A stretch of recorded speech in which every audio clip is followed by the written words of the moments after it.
every one of you for being here with us this morning for the very first Family Business Conclave that we're trying to do. And thanks once again to Shikir and us for helping us kickstart this. It means a lot to us. And thank you, Raj. That is indeed a staggering wealth of information about the staggering extent of wealth and value created in a family business. Thank you. We progress now to the inaugural session of family offices and managing the long-term leadership of family businesses. Inducting and orienting the next generation into the huge difference in the psyche, attitude, capability, and to explore how both the current and future generations. C.K. Ramanathan, Chairman and Managing Director, Current Care, which celebrate human spirit, inclusive.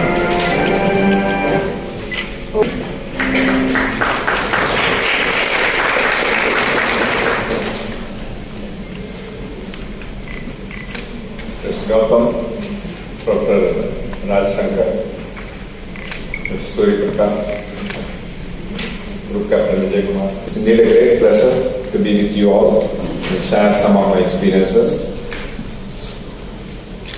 I think this is a great initiative by Great Lakes, and I'm quite happy to see that Chennai is done and handholding family businesses. So when I think of family office, I would say that you all know that Professor Raj Shankar has given you an overview of that. I would simplify in such a way that in a layman's language, you can understand a family office is a lawyer, very eminent lawyer, eminent CFO, and a grandpa, and finally also a concierge, efficient concierge, all put together is what a family office sum up in terms of output you can expect. So, the wisdom from the grandpa, these are all very important things. I think finally the family office, if you look at, there are two kinds of businesses, business family and family businesses. While family businesses focus majority in building businesses, and mostly the money is still in the working capital and building the business. There is no surplus available. You don't require a family office. Typically, it's well within the business. So typically, I would say the size of 50 crore surplus, and you start making money, and you want to create wealth. Because one is making the business work, another one is multiplying the wealth created by the business. And that's very important. Succession planning, transition, sorting out how you handle and carry on is a very important ask.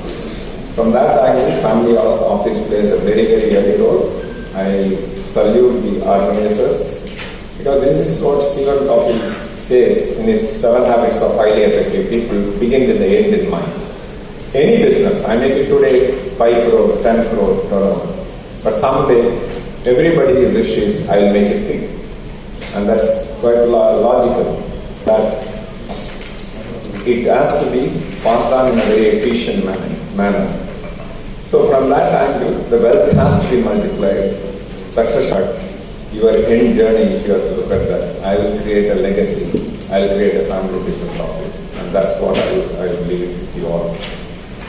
There are already some people, so let's understand, not just only financial advice, and still you will look for somebody else to do that. Family office is supposed to manage all the personal needs of the family members, including, I want best of doctor for some medical emergencies, or admission in best of college or schools, where to go. All these things the family office is expected to do the homework and advise the owners. More about blooming the next gen. More on that journey. I think that would be succession planning. All those things would be an important topic. Generally, in the succession planning, I think normally in the Hindu hierarchy, the eldermost will be nowadays. Meritocracy. And that's very, very important. And most needed one. I am very sure that there are 10 students who are here from the family business program. and lot of business houses in Chennai, in Tamil Nadu, in South. Besides, the very good mix is all India people are coming and this thing, but our southern parts and Chennai need to make use of Great Lakes much more. Thank you very much for this.